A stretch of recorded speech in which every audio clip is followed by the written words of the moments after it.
బయటపడుతున్న ట్యాంపింగ్ గుట్టు నిందితులకు ప్రతినిధుల ఫోన్ నెంబర్లు ఇచ్చినామన్న బీఆర్ఎస్ మాజీ ఎమ్మెల్యేలు సీటు విచారణలో అంగీకారం మీడియా ముందు కూడా వెల్లడి విచారణకు హాజరైన కల్వకుర్తి మాజీ ఎమ్మెల్యే జయపాల్ యాదవ్ 2 గంటలు ప్రశ్న సీటు చిరుమూర్తికి మళ్లీ నోటీసులు మంగళవారం విచారణ మరికొందరు నేతలకు ప్రశ్న సీటు కూడా ఏర్పాటు చేసిన నేపథ్యం కూడా ఉంది ఫోన్ ట్యాపింగ్ కేసులో నిజాలు ఒక్కొక్కటిగా బయటపడుతున్నాయి బీఆర్ఎస్ ప్రభుత్వ హయాంలో జరిగిన ఈ వ్యవహారం గుట్టును ఆ పార్టీ మాజీ ఎమ్మెల్యేలు విప్పుతున్నారు స్పెషల్ ఇన్వెస్టిగేషన్ టీం ముందు నిజాలు ఒప్పుకుంటున్నారు తమ ప్రత్యర్థి వారి అనుచరులు ప్రైవేటు వ్యక్తుల ఫోన్ నెంబర్లను తమ నిందితులను అందించినట్లు అధికారులు చెప్తున్నారు విచారణలో భాగంగా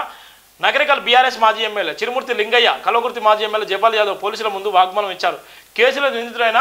మాజీ అడిషనల్ డీఎస్పీ తిరుపతి అన్నకు ఎలాంటి సమాచారం అందించారు ఎవరెవరి ఫోన్ నెంబర్లు చేరవేశారు ఎందుకు ఇచ్చారు అనే వివరణ సీటు రాబడుతుంది తిరుపతి అన్న అడిగితేనే వేముల వీరేశ అనుచరులు ఫోన్ నెంబర్లు తన అనుచరుల ద్వారా పంపించాలని ఇటీవల విచారణ అనంతరం చిరుమూర్తి లింగయ్య మీడియాకు చెప్పారు తాజాగా శనివారం మరో మాజీ ఎమ్మెల్యే జయపాల్ యాదవ్ కూడా విచారణ అనంతరం మీడియాతో మాట్లాడుతూ తిరుపతి అన్నకు 2 ఫోన్ నెంబర్లు ఇచ్చారని ఆ 2 ఫోన్ నెంబర్లు ట్యాంప్ అయినట్లు పోలీసులు కూడా తమను ప్రశ్నించిన నేపథ్యం ఉంది ఎవరైతే ఉన్నారో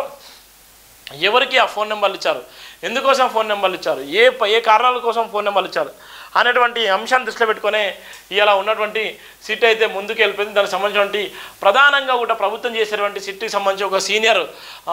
జడ్జీలు ఉంటారు సీనియర్ ఐపీఎస్ అధికారులు ఉంటారు దాని సమక్షంలో వాళ్ళ ఆలోచన విధానం తీసుకొని రికార్డ్ చేసి వాళ్ళ మీద చర్యలు ఏ విధంగా తీసుకుంటారో ఆ చర్యలు బట్టే వాళ్ళ మీద ఎలాంటి క్రిమినల్ కేసులు పెడతారంటే ప్రధాన వార్త ఉంటుంది బయటపడుతున్నటువంటి ట్యాంపింగ్ గుట్టది ఇప్పటికే చాలామంది కూడా ఈ విషయం పైన ఏదైతే కాంగ్రెస్ ప్రభుత్వం వచ్చిందో ఈ విషయాన్ని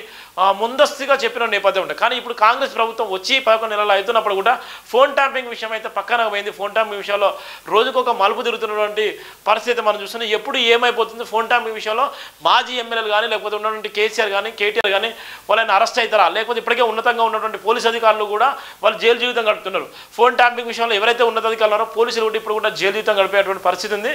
దానికి సంబంధించినటువంటి మరింత సమాచారం కూడా ఎప్పటికప్పుడు వాళ్ళు అడుగుతున్నటువంటి పరిస్థితి మనం చూస్తున్నాం అది ప్రధానంగా ఉన్నటువంటి వార్త